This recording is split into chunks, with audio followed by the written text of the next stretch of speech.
It's Davetona drive time for Monday, January 26th, 2026. We're in the middle of a snowmageddon. Here in Cincinnati, we were hit with that giant ice snowstorm thing, whatever, that kind of just took over most of the country. We got hit with it pretty hard. And so I'm looking at a bunch of snow outside my vehicle right now. That also means I'm still at work. The snow does not stop the news. And neither will it stop me. So here I am. We're making it work. I'm surviving. Keeping plenty warm. Keeping plenty fed. Pico, my cat, doing good. Just a lot of snow. I will say, given how bad the snow is, my tiny ass little car, I don't trust it to get through these conditions. I've driven through the snow in it before. I drive a little Toyota Prius C. I love that thing. I love little tiny cars. But like realistically, I would not risk driving it out in these conditions. So I'm driving one of the station cars. It is a Subaru. I think this is an Outback specifically. This thing is fun as hell to drive in the snow. Let me tell you. I get it. I mean, I got it before. I like off-road rally games, obviously, but so far these last 2 days, I had to work on Sunday, but these last 2 days have taught me just how fun it is to just like, this is the closest I've gotten to just like kicking out the back end of the car, just like trying to drift around every corner I can do and generally be okay. Like I've never really tried doing that very often for obvious reasons. I've never been much to sacrifice my own personal vehicles, but this isn't my vehicle. This is the work car. I can just do whatever I want with it. Well, not really, but you know what I mean. It's been really fun. Surviving in the snow, however, and working through all this, not very fun, but it is what it is. But yes, the news doesn't stop, and neither does the video game news. There's quite a bit. I'm only going to talk about a few things. Namely, there was an Xbox event. Was that on Friday? It was on Thursday. It was an Xbox Developer Direct, or whatever they call it, on Thursday. They talked about a handful of games. They talked about 4 games, mainly. They hyped up, like, hey, we're going to talk about 3 things, and then a secret 4th thing. With the secret 4th thing being a new Double Fine game. We'll get to that. I'm going to go through these very briefly. They showed off Forza Horizon 6. I'm very stoked for this. I love the Forza Horizon games. 4 being my personal favorite. I played a little bit of 5. I don't know why I wasn't crazy for it. I mean, it's great. It's a great feeling racing game, but something about the environment in 4 really like took hold for me. I played 1. I skipped 2.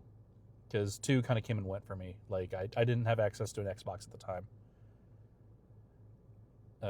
But I went back and played 1. 1's great. 2 never really played. 3, I've enjoyed. I mainly got it for the Hot Wheels DLC. I have that on PC, and I guess on Xbox at this point. I bought that before it got delisted. 4, which is my favorite, and 5, which is good. 6, being in Japan, and all the stuff I've been seeing for it has me very excited. I may end up buying this on day 1. I don't know. Let's see if the money works out in my favor for this. But I'm very excited to play this. And it comes out like, when did it come out? Like May 19th, I think it was the date. Yeah, May 19th. For regular people. Unless you buy the premium edition. But that is 10 days before my birthday. So I'll treat myself. But yeah, that's being done by Playground Games. Another Playground Games joint is the new Fable. I've never played Fable. I'm very, very familiar with it, though. I've watched friends and siblings play them and have a generally pretty good idea of what these games are. And all the stuff I saw for this new one sounds and looks really promising. I may end up trying this myself. I don't know. Like, I've tried my hand at like open world RPG stuff. I tried Avowed last year and actually really enjoyed it. But I don't know, I kind of got what I wanted out of it. I didn't play a ton of it. I was like, okay, I don't know if I want to sit through all of this. Like, the thing that Obsidian games do very well are like making some RPG ass choices. And I'm so glad that the company like Obsidian is out there doing games like that. That is not necessarily what I want to do, and that's fine. There are other games for me to play. Because I'm weird and like, hey, like when you put it on paper, you tell me it's like, yo, you can make all these choices and things change. I'm like, that sounds super awesome. And when I go and play it, I'm like, I feel like I'm being bogged down with too many choices that I'm like, I don't know what to do. I just kind of want to play the game. I don't know. Like, I'm very picky when it comes to like open world RPG stuff. It's generally not my type of genre. I tend to stray away from those. Like the Fallout games, The Witcher, stuff like that. I generally don't really like open world games. I guess now that I think about it, like nailing it down to just being like open world RPG stuff is more in line with how I feel, because I like stuff like Grand Theft Auto. I played a little bit of Saints Row. Those are fine. Crackdown, stuff like that. I like those, but that's a very different thing than what these games are. I love Breath of the Wild and Tears of the Kingdom, but also that's kind of going for its own thing. But people tend to rope those in to one of those subcategories. Anyway, I think what I like about what I've seen from Fable is that it's in third person. I don't know. It looks really pretty. Like, it's a stunning looking thing from what they showed. I'll keep a closer eye on it because I was very impressed with Fable.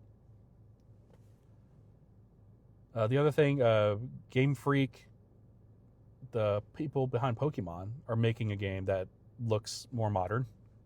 Beast of Reincarnation is what it's called. It's coming out on everything except for Switch. And Switch 2, I guess. Nintendo platforms. I don't know, man. This didn't really do it for me.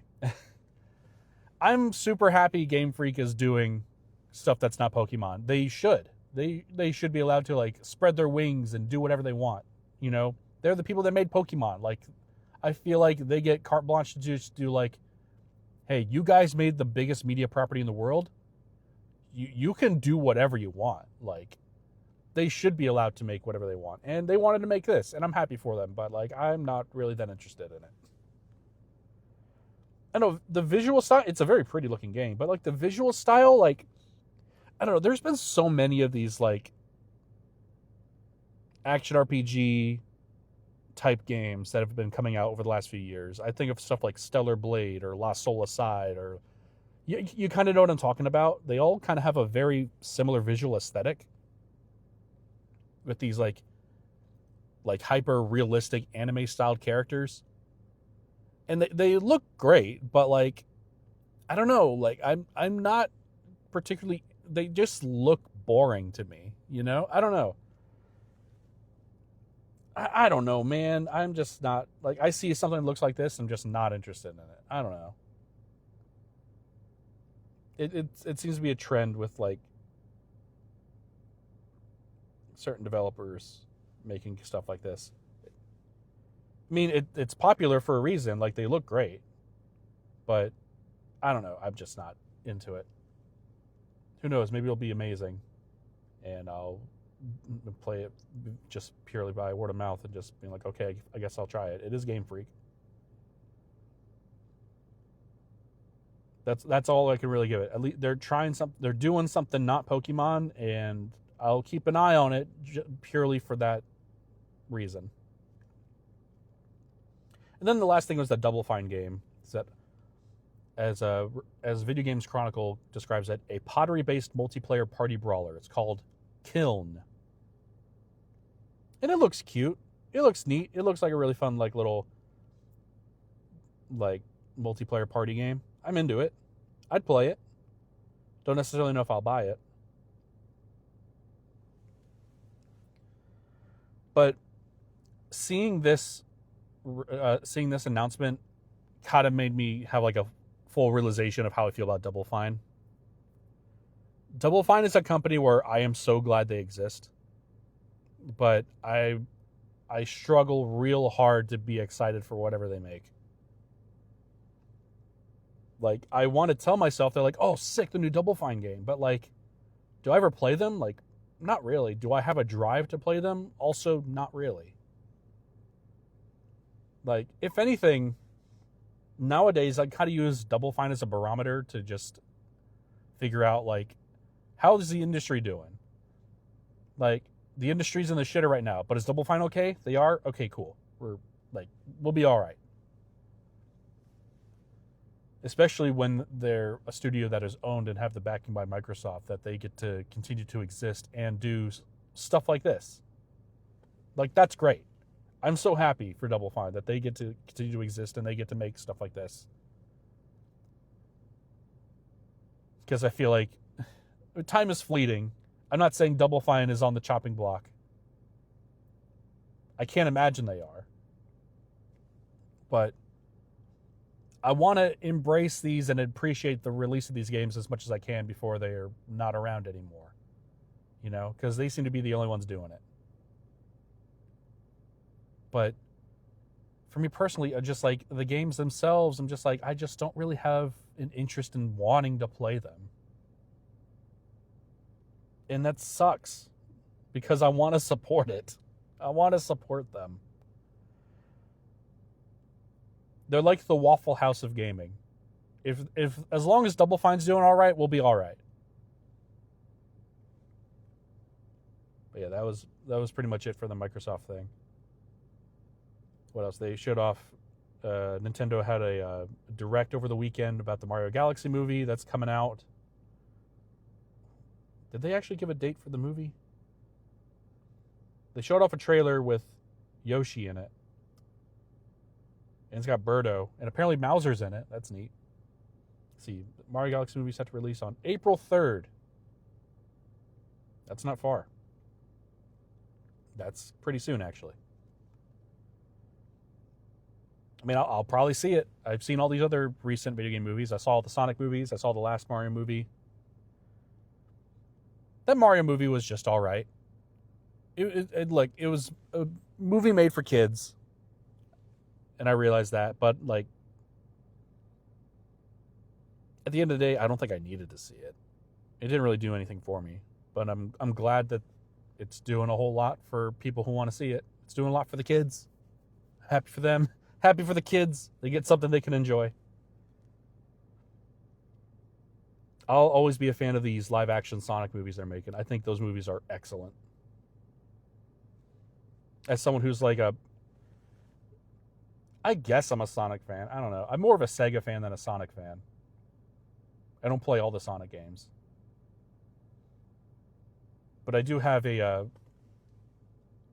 have like a reverence for the character, obviously, in some of those games. Like, I grew up playing Sonic Adventure, Sonic Adventure 2 on my Dreamcast, you know? Like, I'm nostalgic for that stuff.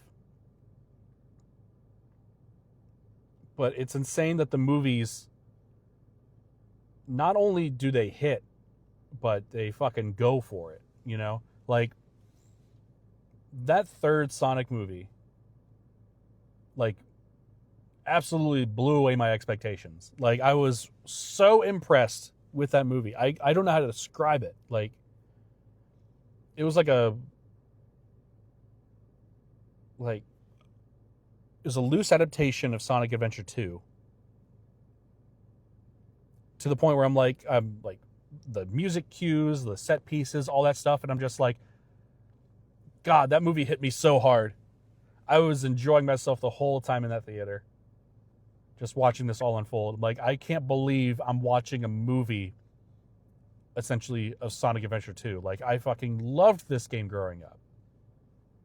And to see it in a movie, it was so cool. I kind of talked about this when I was talking about the Sonic 30th anniversary. About how, like,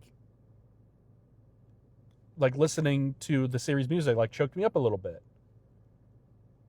And like watching the Sonic movies have done the same for me in that regard. Like the Mario movie don't do that. I don't think it ever could do that. I think those Sonic games were like I played those in such a like very formative years of me growing up, me having that Dreamcast. Like I have such fond memories of playing those games. And not to say I don't have fond memories of playing Mario games, I definitely do, but like I feel like those Sonic games had a bigger impact on me growing up than the Mario games did. Are the Mario games better? Absolutely. I think they're 100 times better as video games. But if you put in front of me Super Mario Brothers 3 or like an old school 2D Sonic game, I'd take the Sonic game every time. But that's just me. Anyway, Mario movie coming out in April. Speaking of Nintendo, a bunch of people, I would say a couple dudes, a bunch of veterans from the studio, from Nintendo have retired, essentially. Hideki Kono and Kensuke Tanabe both have been with Nintendo for decades. Have both essentially left the company around the same time. Hideki Kono, I'm going off of Video Games Chronicle to get an idea of what these guys did, but like those are both names that I like recognize. I'm like, oh shit.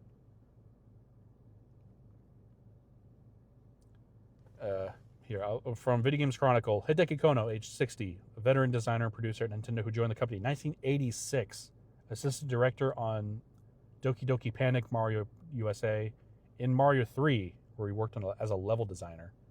He was a map director, level designer on Mario World, worked on Yoshi's Island, SimCity, and Luigi's Mansion. Oh, he's done a lot of stuff on the Mario Kart games. Directed Super Mario Kart and its sequel, and was a producer on Mario Kart DS, Wii, 7, 8, 8 Deluxe, and Tour. He was only given a special thanks in Mario Kart World. Interesting. So yeah, Kono shaped Mario Kart essentially. And Kensuke Tanabe, also from Video Games Chronicle, also joined in 86 and worked on Mario 2, Doki Doki Panic, and Mario 3. I was looking up, because I had more time to read up on Kensuke Tanabe stuff. He worked as a producer for a lot of stuff. A ton of games. And being a producer at Nintendo, or at least being a game producer in Japan, had a much more direct role in the development of a game than it does here in the States. But Kensuke Tanabe has worked on a ton of stuff. And his most recent one, last game, was Metroid Prime 4. Here we go. Tanabe moved into the producer role in the 90s, overseeing many of the externally developed Nintendo titles, such as Pokemon Snap, Star Wars Shadows of the Empire, and Eternal Darkness. He was a producer on the Metroid Prime series and Paper Mario series. On total, he worked on 150 games. Wow.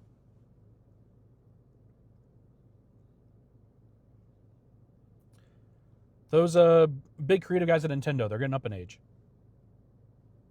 After this announcement of these two guys leaving, and then that Nintendo Direct with the Mario movie happening, and then Shigeru Miyamoto just jump scares you on screen.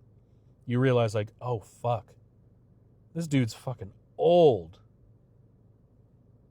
Like, he's still got it. Like, he's still doing his thing. Like, long live Shigeru Miyamoto. But, you know, it kind of puts into perspective, like, oh, man.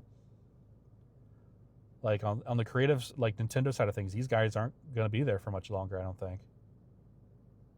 So, let's enjoy it while we can. That's it for the news that I wanted to talk about. Games I played. I talked about Hytale a lot last week and didn't really get a whole lot of opportunity to play it this week. It's been a very hectic, busy week, but I've been trying to play some stuff. I've been wanting to play I had an inkling to be like playing, I just want to play a shooter, like a single-player shooter campaign, and was kind of bummed at how few of those there are anymore. So I ended up playing like a boomer shooter.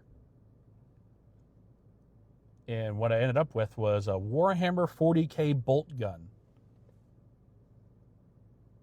I've been kind of like going through that on a slower pace. I mostly just play it like I'll do 2 levels a day and then call it. I'm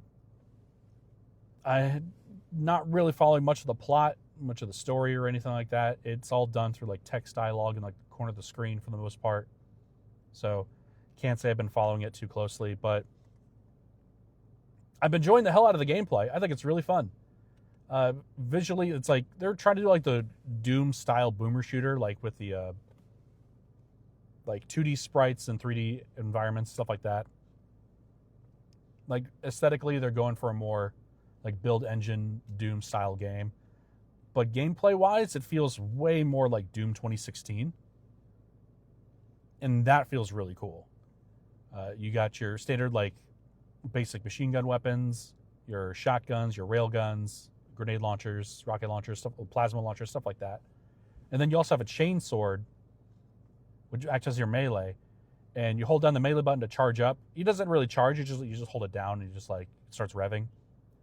And then when it took me a while to get used to it, but when you're within a certain proximity of a enemy, the game will like go matrix mode, slow down, and highlight that enemy. That when you let go of the chainsaw button, when you let go of the melee button, you'll do like a homing attack, lunging at them, and just kill them. Or at least it'll be like instant kills for like the lower tier enemies. But it works like a Sonic the Hedgehog homing attack. And you can do it on the more powerful enemies as well. It doesn't do instant kills, but like you can just kind of get in there and just like fuck them up.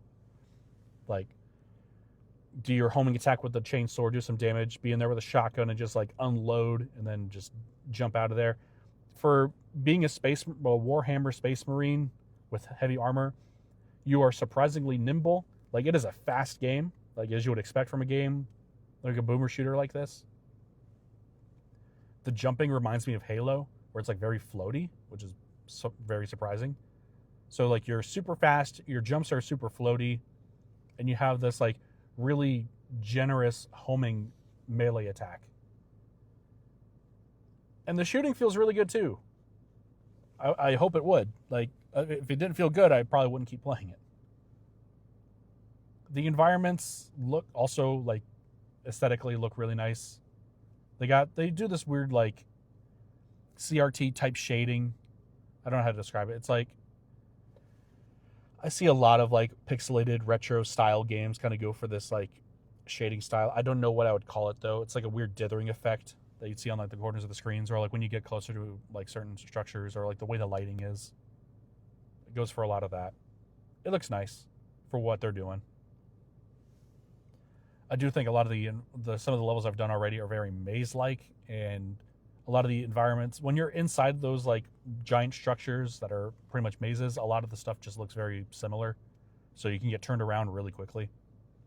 But you have a little floating skull thing that kind of follows you around, but also kind of sort of points you in the right direction. He's the one that's kind of like narrating what you're doing. I love when you go into like certain rooms and you're locked in there until you kill everything, and like the rock music just starts like going nuts, and the floating skull thing just goes like purge immediately, and you have to like kill everything in the room. That's pretty cool.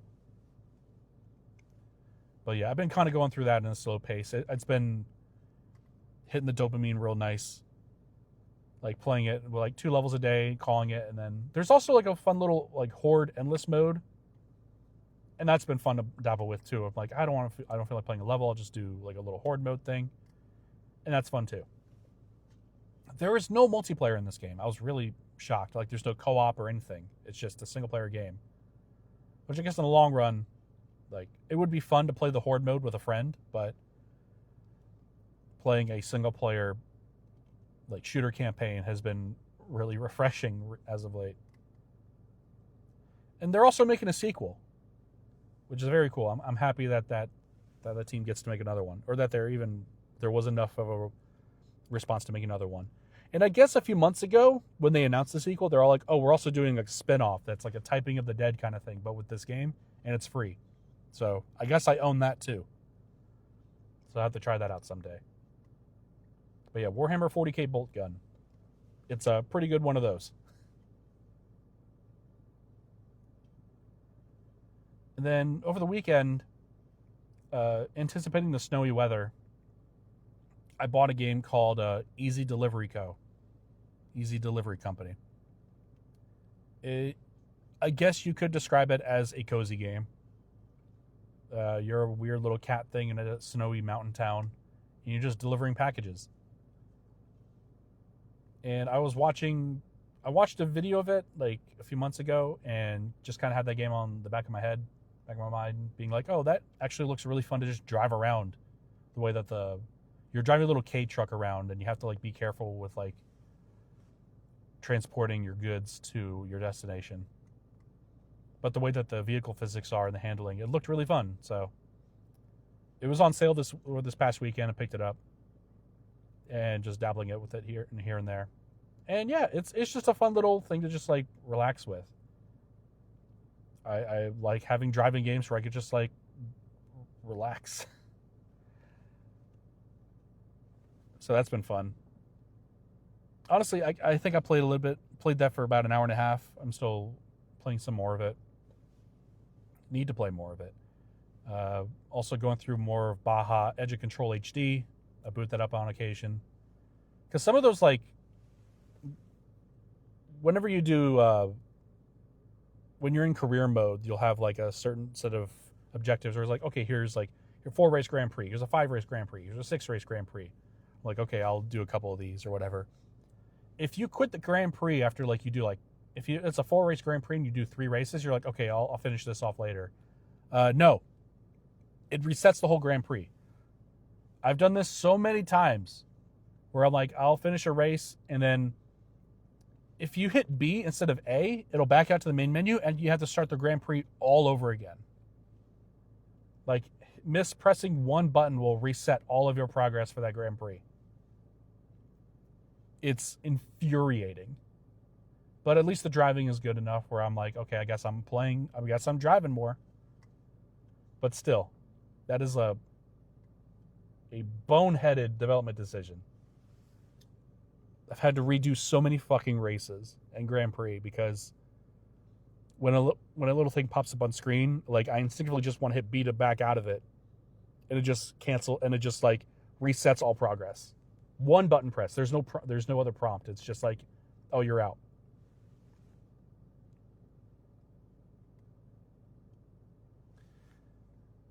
I guess the other big news from gaming news this past week, I beat Super Mario Brothers finally. You can watch that stream archive on the YouTube channel. I was very stoked to finish it. I was very excited. And I'm hoping to do some streaming again this week. This weekend was just, like, these last few weekends have been so ungodly busy. I just don't have time to do anything. Like, once I hit stop on this recording, I'm going into the station to start editing for the shows. Like, I have to wrap this up pretty soon. And like helping Alina move, then the snowstorm happening and cutting my weekend short. Like, I just haven't had time to really do anything. So I'm hoping to do a stream when I get home someday this week. Because there's one game that I booted up that I purposefully didn't play a lot of because I want to play it on a stream, and that's Ridge Racer Unbound. I booted that up to make sure it worked on my PC, and it does. I played a race. I got some thoughts, but I need to play more of it, and I am not playing any more of it until I do it on a stream. So next game I stream will be Ridge Racer Unbound. I am very excited to play more of it. Very excited. I want to play it so bad. But I got to hold back because I want to do it on a stream. But until that stream, that's going to do it for this episode. Been a busy week, and it looks like it's going to be even busier Stay warm. It's fucking cold outside. If you were hit by this ice storm, I hope you're safe. Hope your family, friends, pets are safe. Stay warm. I know I'm staying warm.